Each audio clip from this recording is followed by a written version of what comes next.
Então, o ciclo de Carnot, o que é?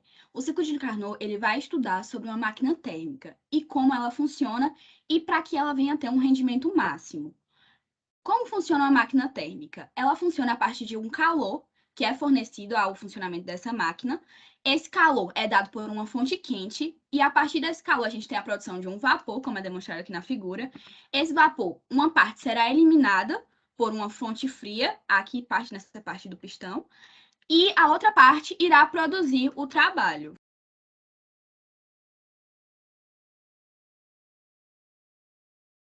Meu microfone estava desligado? Não. Ah, tranquilo. Eu tô com um probleminha de passar slide. Agora foi. Bom, então, como eu disse anteriormente, a gente vai ter que o calor que a máquina recebe, ela vai produzir duas novas formas de calor, que vai ser o calor que vai ser eliminado pela fonte fria e também o trabalho que a máquina irá realizar. Então, a gente pode trazer o princípio da máquina térmica, um princípio de conservação de energia, onde a gente vai ter uma quantidade de calor eliminado pela fonte quente, que irá produzir uma quantidade de calor eliminado pela fonte fria e um trabalho. Bom, então, o ciclo de Carnot, ele foi descrito e analisado pelo engenheiro francês Sadi Carnot em 1824 e ele estudou sobre as máquinas térmicas. A gente tem uma máquina térmica, o rendimento dela, e dentro desse rendimento, a gente tem a concepção que nunca será 100%, e foi isso que Carnot veio explicar no seu ciclo. Ele pegou um gás ideal e fez dentro dele duas formas de transformações, uma isotérmica e a outra adiabática, onde a gente teve duas transformações do tipo isotérmica e duas do tipo adiabática. O que é uma transformação isotérmica? Como já foi apresentado pelos outros grupos, uma transformação isotérmica é uma transformação em que a temperatura ela vai se manter constante, mas a gente pode ter variação de volume e também de gás. Já na adiabática, a gente não vai ter a transferência de calor entre dois sistemas, mas a gente vai ter uma mudança da forma de trabalho. A única energia que será produzida ali não vai ser o calor, mas sim o trabalho. E aqui a gente tem uma demonstração na curva. A gente vai ter aqui a variação da isotérmica, por quê? Porque a gente tem uma pressão. Caso fosse uma temperatura, aqui nesse gráfico, a isotérmica iria se manter constante. E aqui a gente tem o processo adiabático, que vai ser a variação da pressão, onde a gente não vai ter uma realização de outras formas de trocas de energia, mas a gente vai ter uma realização de um trabalho. Bom, e o ciclo de Carnot ele vai pegar essas duas curvas, as isotérmicas e as adiabáticas, e vai trazer para dentro do funcionamento de uma máquina. E a gente vai ter que no momento que a fonte de calor quente entra durante o sistema da máquina, a gente vai ter uma expansão isotérmica. E aqui vamos ter também uma expansão adiabática, que vai ser no momento que não vai ter troca de calor, vai ter somente a variação ali da pressão. E aqui a gente vai ter um processo retrógrado, onde a gente vai ter uma compreensão isotérmica, onde é aqui, nesse momento, que a fonte fria, ela elimina calor. E aqui a gente vai ter o processo retrógrado também, da expansão adiabática, na compreensão adiabática.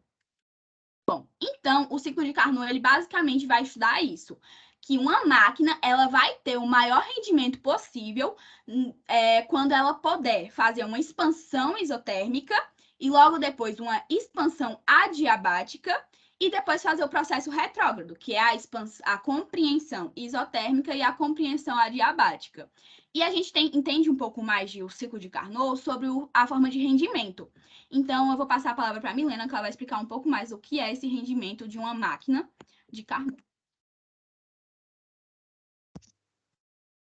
Então, é importante salientar que o trabalho, ele nunca será de rendimento 100%, mas ele pode ter um rendimento máximo e para que ocorra esse rendimento máximo, a máquina ela deve seguir o ciclo de Carnot.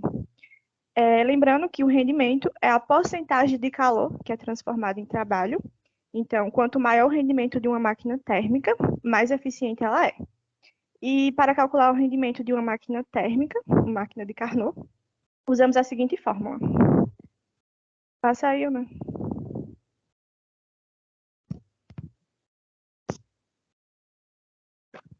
Como eu falei, né, para calcular o rendimento de uma máquina de Carnot, usamos a seguinte fórmula, que vai ser o R, é igual a 1 menos o T2 sobre T1, ou seja, o rendimento vai ser igual a 1 menos a temperatura na fonte fria, dividido pela temperatura na fonte quente. E para calcular o rendimento de qualquer máquina, nós vamos utilizar a seguinte fórmula. R é igual ao trabalho dividido pelo calor da fonte quente. Ou seja, o rendimento é a divisão do trabalho realizado pela quantidade de calor que foi retirado da fonte quente. E essa fórmula também pode ser escrita da seguinte forma. R é igual ao calor da fonte quente menos o calor da fonte fria, dividido pelo calor da fonte quente, que vai resultar em um rendimento sendo igual a 1 menos o calor da fonte fria, dividido pelo calor da fonte quente. E lembrando que somente em Carnot, temos que o calor cedido pela fonte quente é igual à temperatura da mesma, e o calor cedido pela fonte fria é a mesma da temperatura desta fonte fria. E a temperatura, ela sempre tem que ser dada em Kelvin. Bom, gente, para ficar mais claro, a gente trouxe um exemplo que é a utilização desse rendimento sobre uma máquina que ela vai ter uma temperatura de 27 graus Celsius e 227 graus Celsius. A gente primeiro vai ter que transformar para Kelvin, então a gente soma a temperatura em Celsius com 273 para transformar assim para Kelvin, e aí a gente utiliza aquela fórmula que Milena citou, onde a gente vai ter 1 menos a temperatura fria dividido pela temperatura quente. A divisão de 300 por 500 dá 0,6 e 1 menos 0,6 vai dar 0,4. Assim, essa máquina, sobre essas temperaturas, ela vai ter um rendimento de 40%.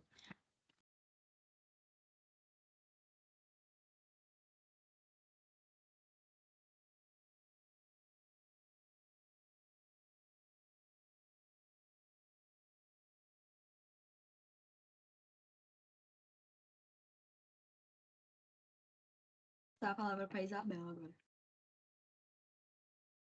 Bom dia, eu fiquei com a parte da simulação. Assumindo que o ciclo de Carnot, ele refere-se a uma fórmula, tendo nessa simulação em mente que a temperatura do reservatório é de 400 K, onde K está se referindo a Kelvin, como Milena havia dito no slide, é preciso lembrar sempre que a temperatura tem que ser dada em Kelvin. E a temperatura do reservatório frio sendo 300 K. Para calcularmos a eficiência térmica, necessitamos da equação N, pode descendo, viu, doutora? N é igual a TF sobre TQ, TF é a temperatura do reservatório frio e TQ sendo a temperatura do reservatório quente, onde N é a eficiência térmica, e assumindo sempre um gás ideal. Fazendo toda a resolução da equação, temos que o resultado da eficiência térmica será de 0,25, ou seja, 25%, e analisando alguns gráficos, pode descendo,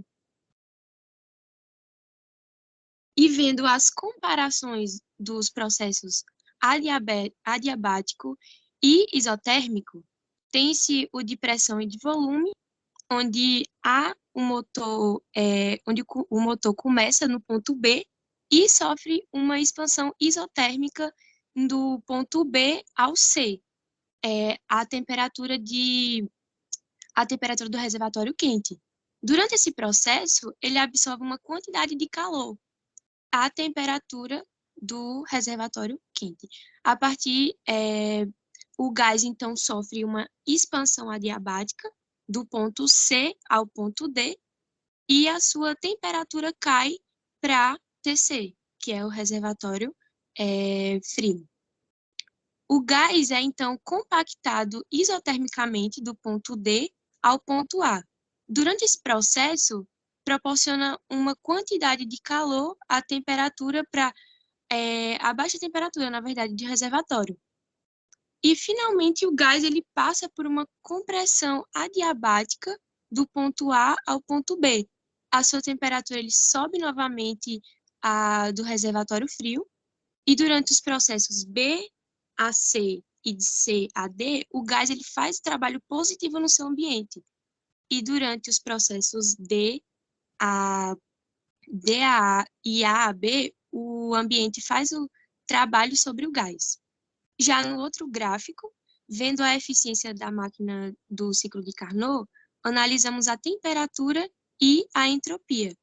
No diagrama do T e E, que é a temperatura e a entropia, para a esquerda a temperatura é representada como uma função da entropia durante esse ciclo, e os trabalhos líquidos feitos pelo motor pode ser determinado a partir da primeira lei de termodinâmica, uma vez que retorna ao estado original que não há uma mudança em sua energia interna.